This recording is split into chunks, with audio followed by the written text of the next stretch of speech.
Gaudeamus igitur, Juven estum sumus. Nos encontramos aquí reunidos con dos profesores de filosofía de la Facultad de Humanidades, el doctor Julio César de León Barbero y el licenciado Gilberto Chacón. Muy buenas tardes, estimados profesores. Muy buenas tardes. En esta oportunidad queremos conversar acerca de Carlos Marx, a consecuencia de que este año se está celebrando los 250 años del nacimiento de Carlos Marx. Vamos a conversar en torno a su pensamiento. Quisiera preguntarles a cada uno de ustedes, ¿cuáles fueron los orígenes del pensamiento de Carlos Marx? Doctor Julio César. Bien, yo creo que en términos más o menos generales podemos señalar que el pensamiento marxista se configuró a partir de cuatro influencias muy importantes en su época. Por un lado, el pensamiento de Hegel, básicamente el concepto de dialéctica que Hegel maneja, con la diferencia de que, según Marx, la dialéctica no le pertenece al espíritu absoluto, sino a la materia. En este sentido hay que recordar una segunda influencia que fue el materialismo de Ludwig Feuerbach, en función del cual Marx niega cualquier realidad espiritual y se queda únicamente con el concepto de que la materia es eterna, la materia es lo único que existe y es la materia precisamente la que tiene el carácter dialéctico.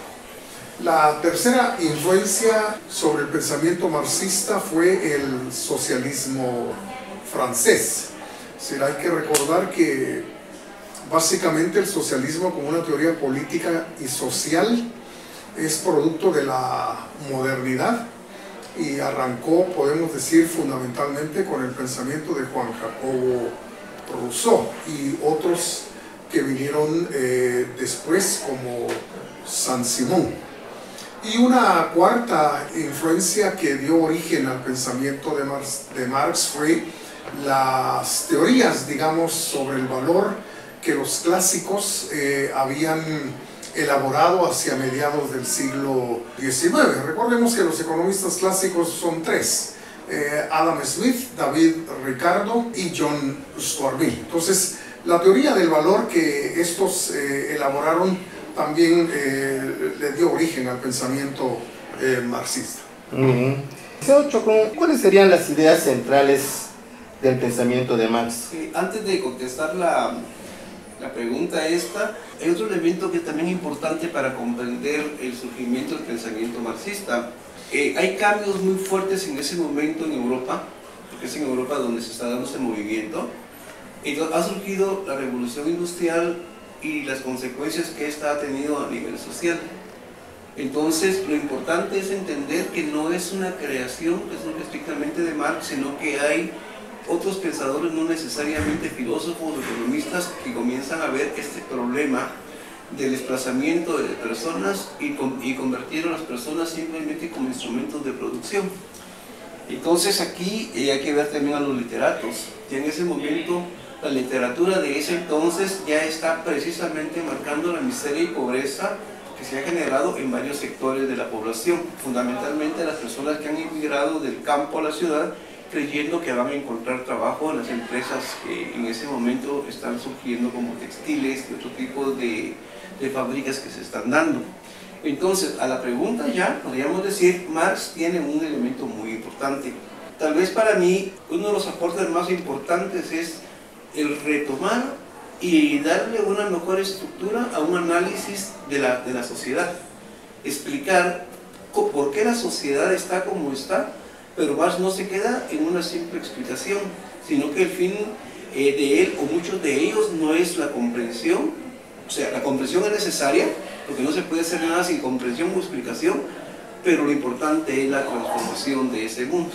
Supuestamente, la propuesta es construir un mundo más justo, donde se den una mayor igualdad entre los seres humanos, y que se vaya eliminando poco a poco la barrera que se ha ido formando como estructuras sociales. El término estructura social es muy importante en el marxismo. ¿Por qué? Porque lo que nos está planteando una sociedad estructurada nos está mostrando una sociedad desigual, del poder hacia el menos poder, del más rico al menos rico, y comienzan a ver ellos un elemento muy importante, que mucha pobreza o miseria que en ese momento tiene Europa no es consecuencia del no trabajo de las personas, sino de las formas de explotación que se han comenzado a construir en ese momento.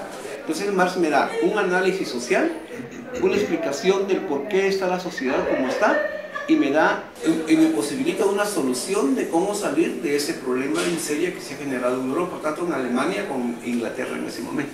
Ahora, la pregunta es si realmente la propuesta logró sacar a Alemania, a Europa y a cualquier otro país, estamos de la miseria, pues, sí, ¿verdad? Claro. Porque eso es precisamente lo que está también en discusión. La experiencia, digamos, de casi 80 años en la Europa del Este, concretamente, digamos, en la Unión Soviética, pues creo que ha demostrado el gran fracaso de ese proyecto que pretendía, digamos, liberar a los hombres, que pretendía la igualdad material, que pretendía remontar, digamos, las condiciones de pobreza. Entonces, creo que esa es una pregunta importante que hay que retomar. Sí, hay una cosa muy importante, digamos, ver a Marx en su momento y Marx hoy, y la experiencia que hemos tenido de una teoría aplicada económica y políticamente en el mundo. Entonces, por eso es muy importante también entender la crítica o los críticos del marxismo, algunos de ellos que fueron marxistas, ¿no? En el caso de Derrida, cuando él dice, bueno, miremos cómo comienza uno de los textos de Marx, un fantasma recorre Europa, y Derrida dice, y el fantasma se quedó. ¿Pero qué significa esto? Para Derrida significa que como teoría que soluciona los problemas humanos fracasó. Pero lo importante de Marx es que nos enseña a analizar más detenidamente cómo funciona una sociedad. Entonces la teoría crítica, podemos decir, es uno de los grandes legados del marxismo, aunque a nivel teórico Salvador no funcionó.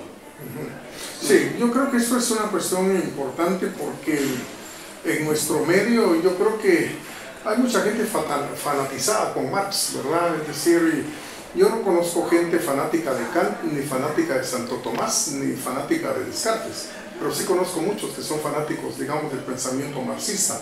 Como filósofos, yo creo que debemos considerar esa actitud como no académicamente aceptable, porque, digamos, también se debe ver la otra cara, es decir, cuando presentamos a Descartes, presentamos las críticas que se le hacen a Descartes, pero cuando se presenta a Marx, a veces uno puede caer mal y ser mal visto, sí empieza con una serie de críticas, pero digamos hay muchos textos que los marxistas o los fanáticos del marxismo deberían realmente de leer, digamos que fueron escritos, digamos, por gente que en algún momento estuvo profundamente comprometida, digamos, con el proyecto soviético y en general con el comunismo. Es decir, podríamos recordar aquí esa famosa obra El Dios que fracasó, es decir, que son 6 trabajos elaborados por premios Nobel, incluso como André Gide, que es gente que vino a desilusionarse rotundamente, digamos, con el proyecto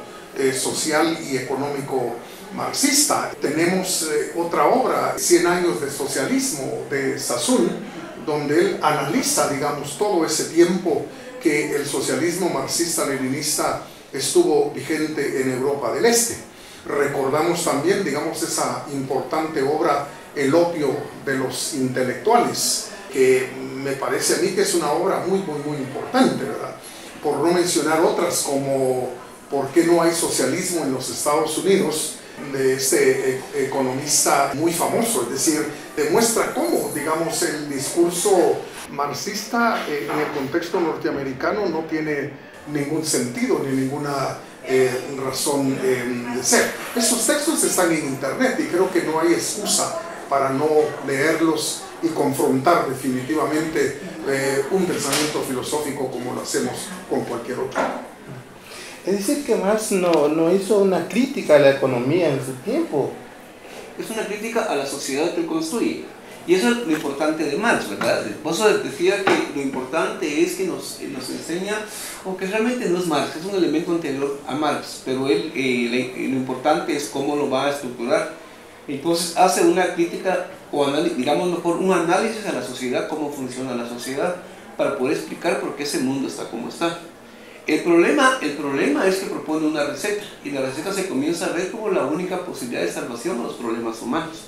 Entonces, aquí sucede una cosa: cuando él da esa receta y los seguidores de la dan, prácticamente el marxismo, para algunos, deja de ser una filosofía, una sociología, y se convierte en una religión. Entonces, el marxista ingenuo, podríamos decir, fundamentalmente tiene una tendencia que es muy propia del judaísmo, que se consideran los salvadores del mundo, y que tienen la verdad absoluta y la única posibilidad de análisis que se puede hacer a partir de ellos. Entonces se puede confundir la filosofía con la religión, y de hecho para muchos se convirtió en una religión, entonces salvadora.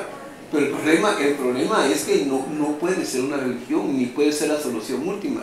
Si lo vemos así en la filosofía, estamos matando la filosofía, y quedaríamos prácticamente dando doctrina, y prácticamente una traición a la misma reflexión analítica de la filosofía. Algo que quisiera que aclararan es, se escucha que Marx es una crítica al capitalismo, ¿verdad? El problema del capitalismo, que realmente sigue, como que esas ideas que Marx planteó, sigue atacando al capitalismo. ¿Es así? ¿O? Sí, es que lo que sucede es que hay una crítica precisamente a los modos de producción, y se le pone un nombre, capitalismo, hay que entenderlo así, ¿no? Entonces lo interesante es esto, porque los mismos críticos del marxismo, el caso de Horkheimer, dice, bueno, miremos, hay un capitalismo de la sociedad privada, el capitalismo que conocemos nosotros ahora, ¿verdad? Pero, sin embargo, hay una cosa muy importante, si vemos la realpolitik o el marxismo práctico, y me dice, pero miremos el marxismo práctico, soviético, cubano, o no sé cuál, venezolano si ustedes quieren, y me va a decir lo siguiente: ¿qué pasó ahí? Es un capitalismo, es un capitalismo de Estado. Entonces, al fin de cuentas, se critica el capitalismo desde un capitalismo disfrazado desde el Estado mismo. Entonces, ¿por qué? La propuesta de liberación y de trabajo para todos igualitario, de desarrollo igualitario para todos, no lo encontramos en una de las dos tendencias, ni en el marxismo práctico en Latinoamérica, o en Europa, o en África, o con el capitalismo mismo. Entonces, ese es un problema muy complejo que hay que revisarlo, y creo que hay un filósofo o sociólogo que nos puede servir mucho, como puede ser Giddens o puede ser Habermas en algún momento, ¿no? Porque sí, la crítica hay que hacerla, pero también la crítica hay que hacerse al marxismo. Otra pregunta sería el concepto antropológico en Marx. A ver, sabemos que el capitalismo como que tiende a una concepción individualista del hombre, mientras que Marx propone una concepción socialista del ser humano. ¿Cómo explican ustedes esta? Yo diría que en realidad el concepto marxista del hombre es que el hombre es una nulidad, es decir, como individuo es nulo, pues él mismo dijo que el individuo es una invención de la burguesía. Y cuando se viene a hablar del hombre en el contexto, digamos, de ese programa, se le concibe simple y sencillamente como un ladrillo gracias al cual se puede construir la sociedad que se está concibiendo. Pues entonces yo diría que un auténtico humanismo en el pensamiento marxista no lo hay, pues, ¿verdad? No hay un concepto de persona, no hay un concepto de derechos, digamos, propios de la persona.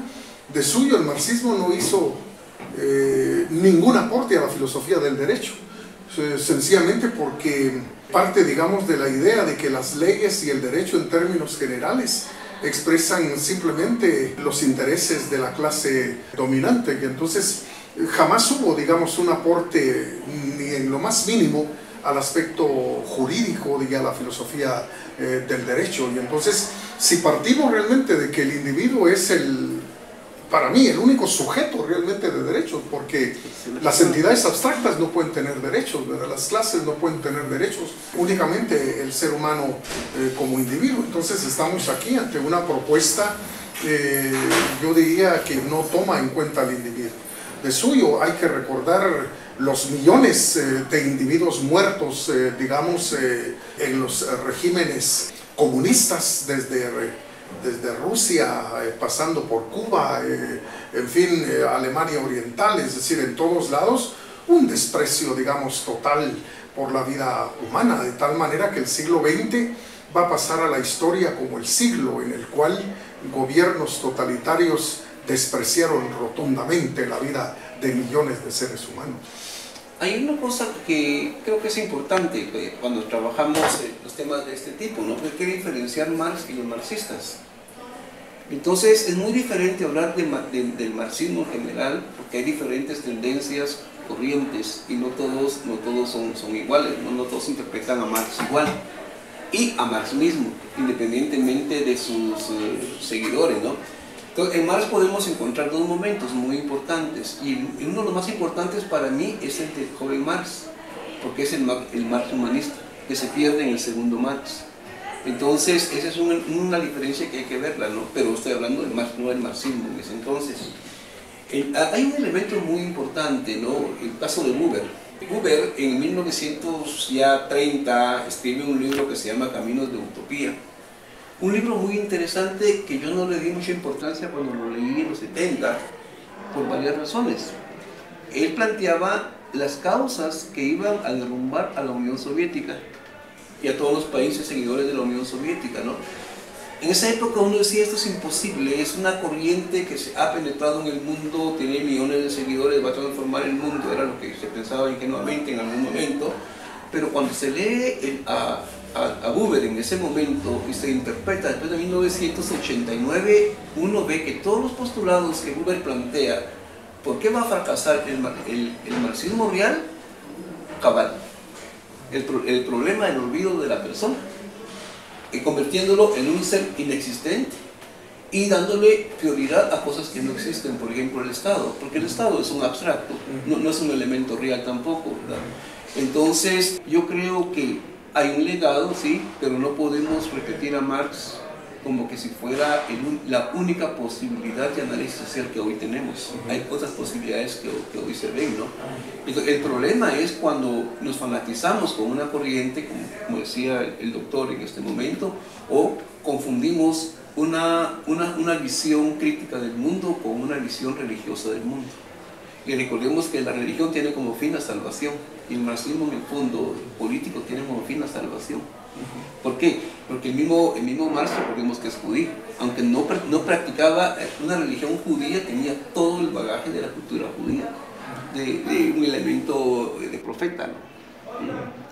Ahora, resulta también interesante por qué razones en América Latina el marxismo ha tenido una raigambre muy grande, digamos, incluso generado actitudes verdaderamente fanáticas, cuando en otras partes del mundo pues el marxismo no es considerado de ese modo. Incluso, digamos, en los estudios teológicos en Europa no quieren saber nada, digamos, con el pensamiento marxista asociado con la teología, pues, porque, digamos, resultó un verdadero fracaso como análisis, digamos, de la vida en sociedad. En Alemania, por ejemplo, como movimiento, el marxismo duró apenas unos 10 años, entre 1960 y 1970, y de eso da un claro testimonio el teólogo Hans Kuhn, ¿verdad?, que vivió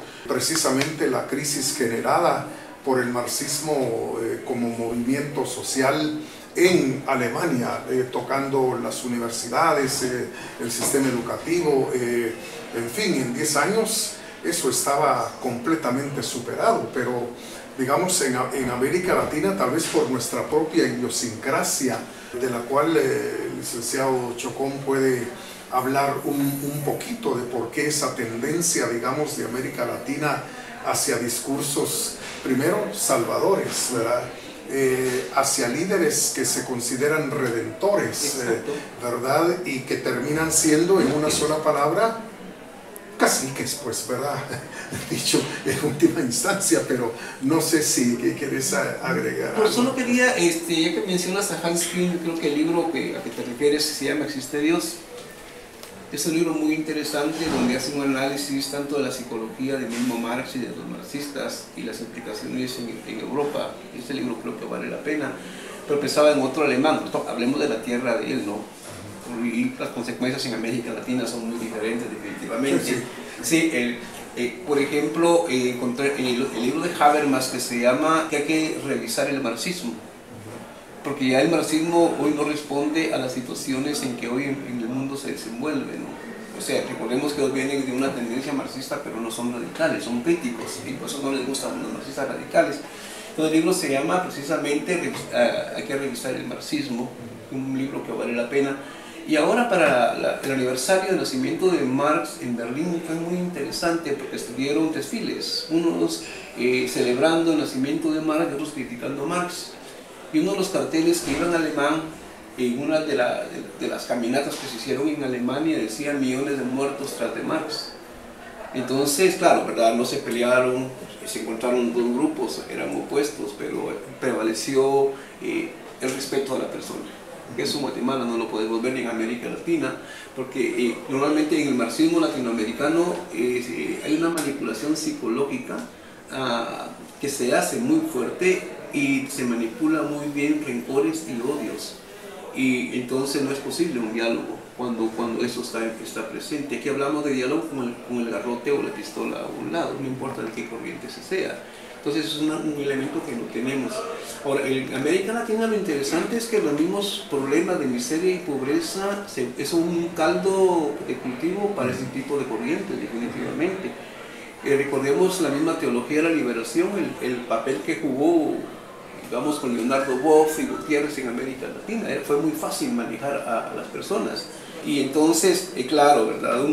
Países que no tienen un desarrollo cultural, no se lee, no se estudia, no se analiza, y les prometen el cielo en la tierra, pues definitivamente van a funcionar así.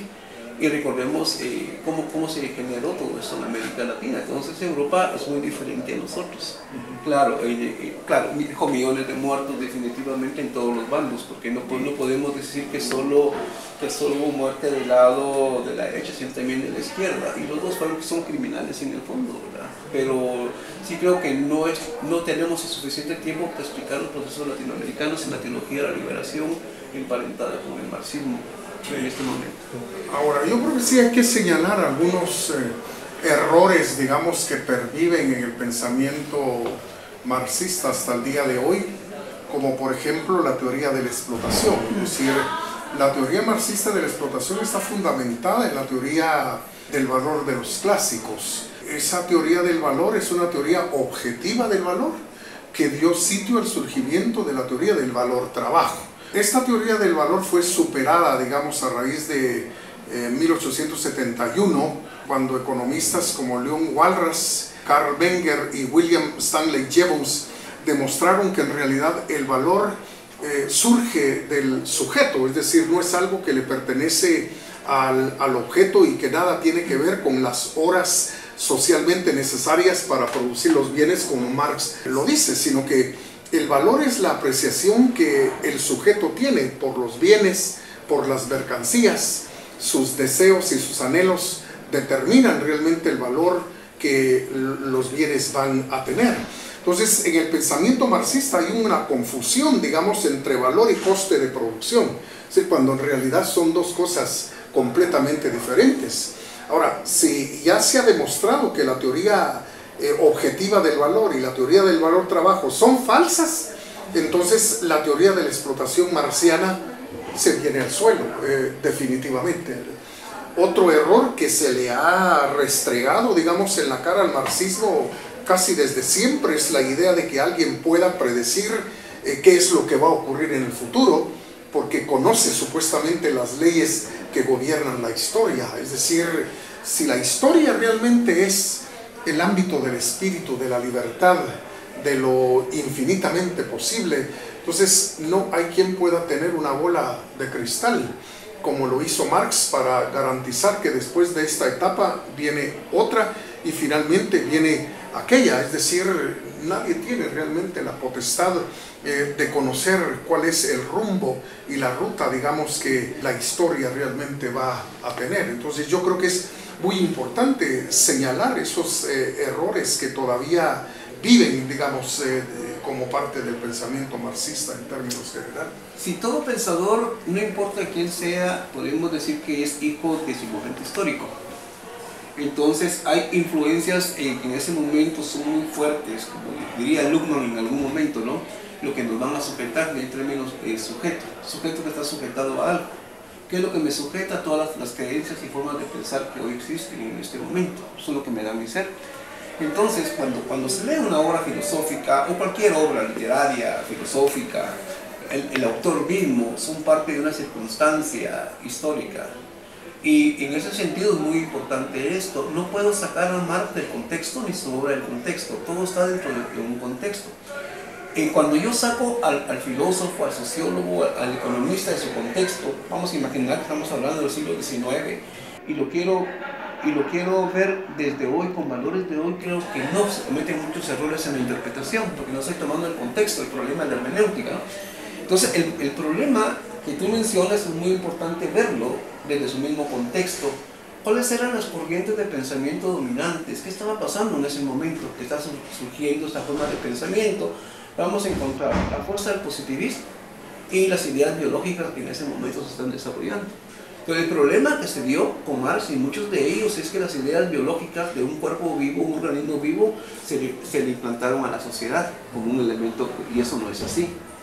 Entonces, digamos, un organismo vivo, digamos, se desarrolla, pensemos en una persona, un bebé, un niño, un adolescente, adulto mayor y la decadencia. Y eso se lo aplicaron a la sociedad. Entonces ellos creían que podían predecir lo que iba a acontecer, con el mismo positivismo también. Pero eso es falso, ¿no? Porque el mismo desarrollo humano no está determinado por leyes generales como ellos creían, ni está determinado por leyes biológicas tampoco, porque el ser humano está más allá de la misma biología. Entonces la misma conducta humana por eso no se puede controlar ni se puede predecir. Entonces, si no se puede predecir la conducta humana, tampoco se puede predecir los acontecimientos históricos a futuro. Entonces, por eso en filosofía hablamos de un acontecer que no sabemos cómo va a ser cuando sea, pero es un devenir que no podemos evitar. Entonces, son dos errores muy fuertes de Marx: ese elemento desarrollista, ese elemento positivista, que tuvieron consecuencias en las formas de pensar de ese entonces. Bien, para concluir, quisiera hacerle la última pregunta. Me parece que la postura que ustedes traen a este diálogo, como que se ha restado la importancia de Marx. ¿Aún creen ustedes que tiene importancia en la sociedad en que vivimos? ¿Qué opinan ustedes sobre eso? Tal vez yo no hablaría tanto de la propuesta, ¿verdad? Porque ahí sí podemos decir que muchas cosas no. Si se analizan así detenidamente las propuestas, claro que hay filósofos, sociólogos que sí lo hacen, ¿no? El caso de Giddens, que dice, bueno, miremos dos propuestas teóricas, miremos la del mundo liberal y la del mundo marxista, y tratemos de ver lo que nos puede servir de las dos corrientes, o sea, no desecha ni una ni la otra, ¿no? Claro, eso le ha valido a él críticas muy fuertes, fundamentalmente de los grupos marxistas radicales. Con Habermas lo mismo, ¿no? Porque Habermas es muy criticado por los grupos radicales marxistas precisamente porque hay que revisar Marx. O sea, Marx no es una verdad absoluta, intocable, no, hay que analizarla, hay que revisarla. Y yo estaría más en la línea de Derrida. O sea, el valor más importante que tiene de Marx es el legado de análisis social que nos dejó, más no la propuesta de solución a los problemas humanos, que eso hay que revisarlo muy detenidamente. Yo al menos así lo veo. Bien. Bueno, yo opinaría que Marx es tan interesante para el estudioso de la filosofía como interesante puede ser cualquier otro autor que en el pasado haya elaborado un discurso, digamos, de carácter filosófico. En ese sentido también quisiera insistir en que como filósofos no podemos adoptar una actitud, digamos, de promoción de un determinado punto de vista, es decir, tenemos que ser críticos, ¿verdad? Y de alguna manera seguir el lineamiento que Ortega decía, cada vez que enseñes, enseña a dudar de lo que enseñas, es decir, esa actitud crítica, digamos, del filósofo. Creo que si se le puede llamar restarle importancia a Marx, pues bienvenido sea, pues, ¿verdad? Pero el que se dedica a estudiar la filosofía no puede sino adoptar una actitud crítica, ¿verdad? Frente a cualquier forma de pensamiento social, político, metafísico, ontológico, ético, en fin, lo que sea, pues, ¿verdad? Sí, solo algo, ¿no? Hay una cosa muy interesante que cuando no se tiene esa capacidad de analizar y tratar de comprender otras posturas, nos lleva a radicalismos. Así es. Entonces, pienso en México, ¿no? Me acabo de enterar. El filósofo Nancy murió hace 1 año y medio más o menos, Nancy, pero Nancy era muy crítico precisamente a esos tipos de corrientes. Y cuando él llega a México, iba a dar su conferencia, pues definitivamente los marxistas radicales lo recibieron a tomatazos, ¿no? Entonces, eso no es una actitud crítica, es muy latinoamericana, como no piensas como yo pienso, yo te destruyo. Y en ese momento en la UNAM fue eso, ¿no? Recibieron a tomatazos. Sí. A Ricord, ¿qué pasó? En la Sorbona. Digamos, cuando él iba por el pasillo de la Sorbona, la gente radical del marxismo toman los cestos de basura y se los ponen en la cabeza. Todo porque no seguía la corriente que ellos creían que era la única verdadera y posible que todo el mundo debe seguir. Sí, es un problema complicado. Muy bien, queridos profesores, les agradezco esta intervención de ustedes y creo que el aporte que han hecho es muy valioso para el departamento y para el estudiantado de la filosofía. Muchísimas gracias.